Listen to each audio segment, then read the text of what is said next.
I'm always wowed by Josh Allen. I don't even know what to say. I've run out of words to explain him. He's one of the greatest quarterbacks of all time. I think it's a mistake. Yeah, yes. I think to sit there, and especially with Josh has proven that he can make chicken soup out of some day-old chicken. No. It's salad? chicken salad out of chicken. So he can make it out of some questionable ingredients. But damn, wouldn't it be nice Yes. to not only add some playmakers.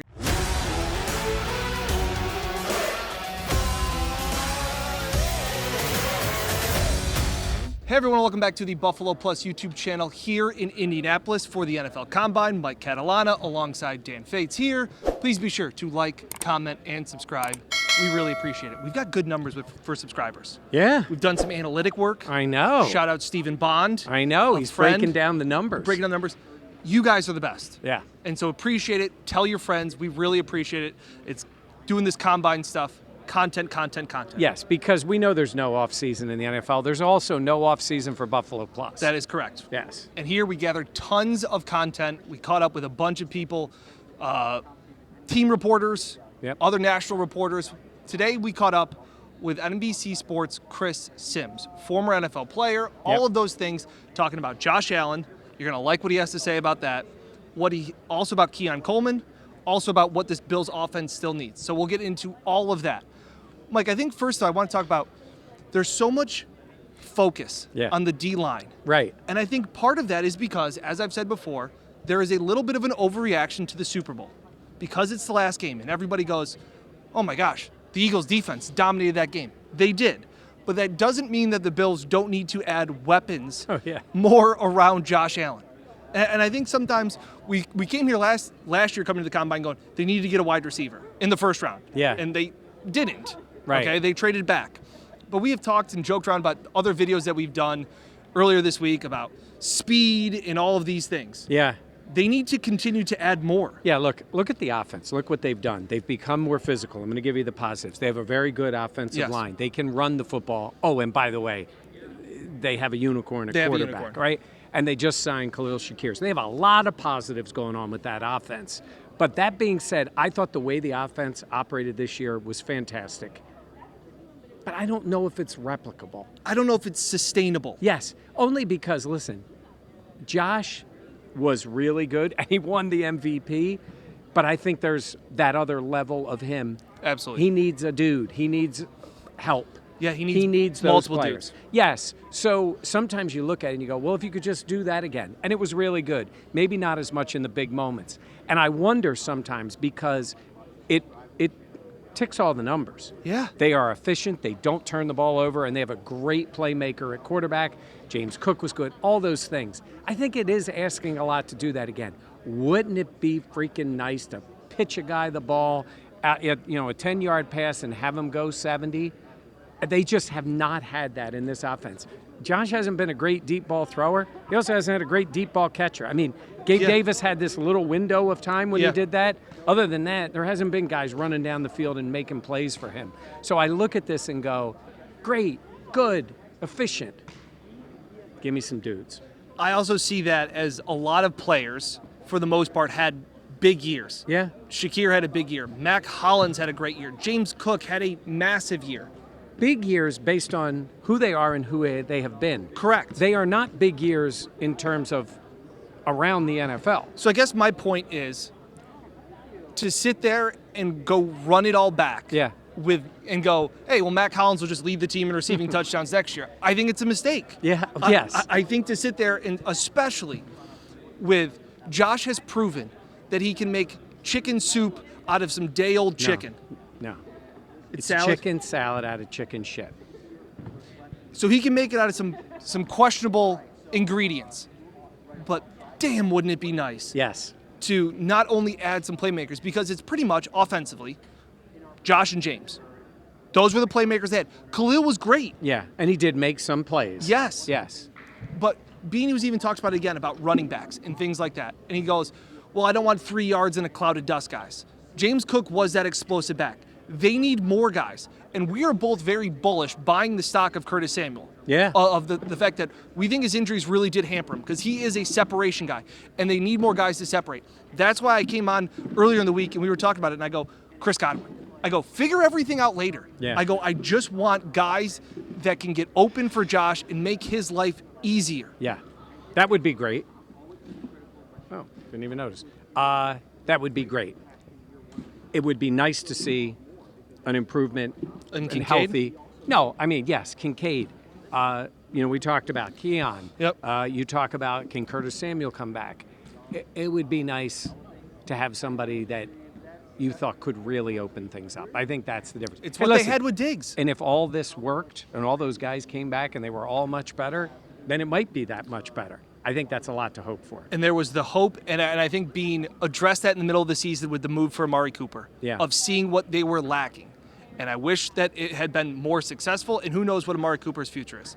But let's get into my conversation with NBC Sports' Chris SIMMS about the Bills, Josh Allen, and this offense moving forward.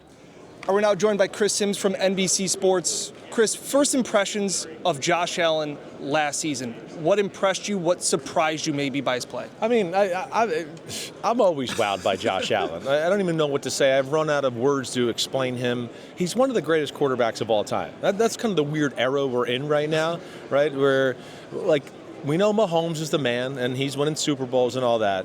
But, like, Josh Allen and Lamar Jackson are first ballot, like, as good any quarterback as I've ever seen in my life, right? And everybody needs to see the Super Bowl to justify that. So that drives me crazy a little bit. But as far as the year was concerned, incredible year. Yes, he was my MVP vote. It wasn't easy with Lamar and everything that went on there. Sure. It certainly wasn't. But I don't think any one player was more valuable to their team than Josh Allen this year. That was the biggest thing. And, I'm big into the MVP of moments, right? Mm-hmm. And Josh Allen had a stretch there in late November, early December, where if you talked about the number one performance everybody was talking about on a Monday after the Sunday games or whatever, Josh Allen was the guy we talked about for about 5-6 weeks in a row. Yeah. Right? So, that was amazing to go on a run like he did there, and it's such an important part of the time. And the biggest adjustment I felt like he made to his game this year, just not trying to do too much. He just was patient and kind of let the game come to him. And I think he would agree, that's what got him in trouble in the past a few times. As a former quarterback, how tough is that? It's tough when you have all the talent? Exactly. It's tougher for those guys, right?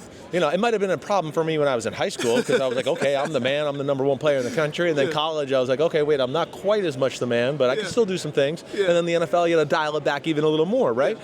Guys like Josh Allen and Lamar Jackson are just like every field they've ever been on. They're like, I can do whatever I want, whenever I want. Yeah. And right, I think we're seeing Lamar go through that. Lamar, I think, lost the Buffalo game just because he's not choking. He's not feeling the pressure. He wants it so bad that he's going to try to make it happen with any play possible. Yeah. And I think Josh struggled with that too through the years. And, he to me, played a more mature, patient brand of football this year, and it was good to see. I feel like every year we talk here at the Combine, and it's, what does the Bills offense need? Yeah. Because we talked about how valuable he was, right?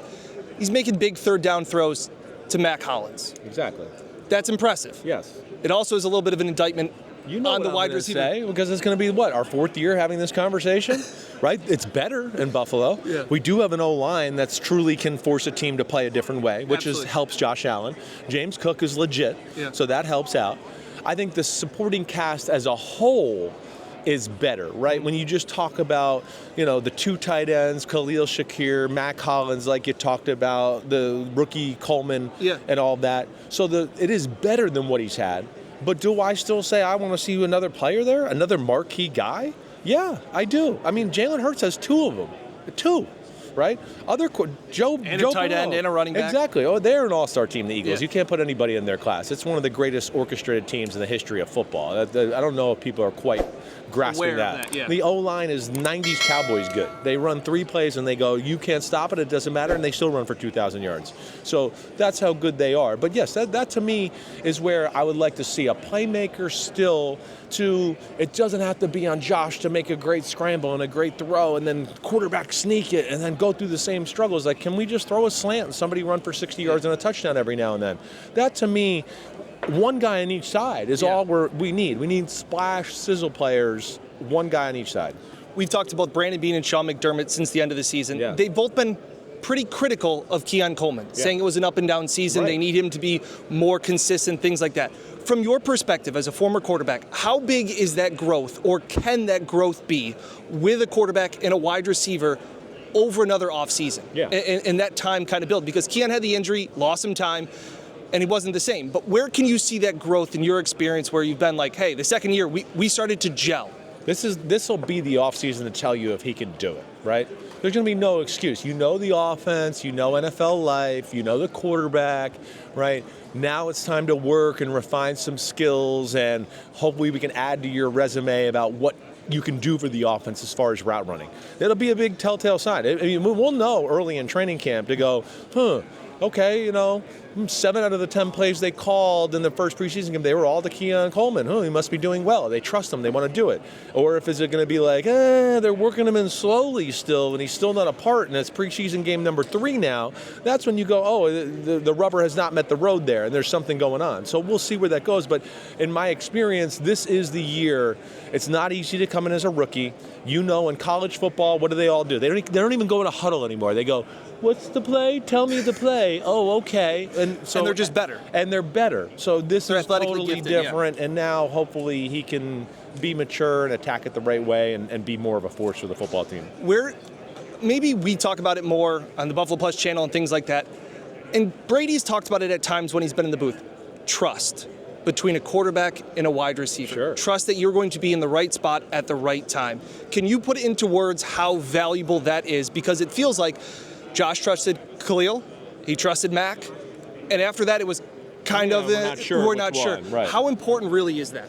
It has to happen, right? There's too many plays as a quarterback where it's just not perfect. I can't see it perfect, and I have to rely on that timing and rhythm, and that you'll do it exactly the way we taught it, and you'll be in the spot where I think you should be through all our talks and practice and meetings and all of that stuff. And that is crucial. There's so many plays, right, where, okay, I'm looking here, okay, and I need to come back to the backside because this guy's run a fake shallow cross and come out, and he's got to do it the right way because you almost got to throw it so quick and blind. You just got to trust he's there. You're almost seeing a snapshot. Yeah. And there's things like that. Or a slant route. There's supposed to be 3 steps, and then you break in. Sometimes these young guys go 1-2, and they give a pitter-patter, and then go. And Josh Allen throws it, and he's like, well, what are you doing? You're still pitter-pattering? Yeah. You're supposed to be over here, right? So those are the things that, you hopefully you can get hashed out. And, yeah, if you want to go to the next level as a receiver in your personal career, then you better have the quarterback. The quarterback better trust you.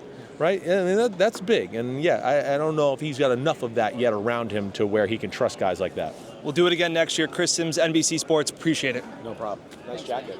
Chris SIMMS, cool dude. We've met him every year at the Combine. He even kind of joked around about next year we don't want to be talking about the Bills still needing to add more talent around Josh Allen. Just wanted to also mention photography, and that was outstanding, especially since he's 11 feet tall. He is way taller than you'd ever think. Yeah. Yes. He's NFL, aware of it. Yeah. But I liked a lot of his points. And again, I know when you did your one-on-one with Beane, kind of saying like, hey, it's my roundabout way of asking you, like, you should get Josh a number 1 big, tall, fast wide receiver. Yeah. And he's kind of like, yeah, that video is also up on the channel. I talked to Matt Smith, works for the New England Patriots. We went to college together. I've known him for 40-plus years. Shout out, Matt. And he said, well, it's great to say you want that kind of guy. They don't grow on trees. I agree with that. I'm not saying you're getting Jamar Chase. Right. I'm saying, first of all, you need a guy that plays that position. The Bills don't have a guy that plays that position. That's They tough. really don't. Yeah. Because even if Keon is better, I don't know if he's that guy on the outside. He's probably more fit for a slot player. Yeah. But regardless of that, I just think, and James Cook, really good. When you start looking at his big plays for this team, I mean, Saquon Barkley had 7 runs of over 60 yards. I was just going to say, we started this video talking about the overreaction to the Eagles defense. Yeah. And SIMMS talked about it. The Eagles offense isn't talked about enough. Yeah. They have a great offensive line. The Bills have a not as good, but a very good offensive line, right? But Jalen's got 2 stud wide receivers. Yeah. He's got a really good tight end. Yeah. He's got the best running back in football. And he's got all of those pieces. Like, to sit there and say, well, you got Josh, an offensive line, and a running back. Congratulations. Good job, Josh. Go get him. Go be a unicorn and go have put more stress on him to have another MVP season, I think is a mistake. Now, whether that's in free agency, we've talked about it before. Breaking news, the salary cap has gone up now in 2027, so that's another move to be made. Hold on. It's going up in 28, too. Shocking. They just announced it. So it's those kind of moves where I guess I'm sitting here and I know there's a ton of focus on the defense, and rightfully so. We all agree that you got to figure out the secondary and all of those things, but I just want more for the offense. Yeah, I agree with you. All right. What do you guys think, by the way? I know you're already commenting, so comment. Let us know what you think. Plenty more coverage from the Combine will be coming in the next few weeks as we continue to give more prospects for you to keep an eye on.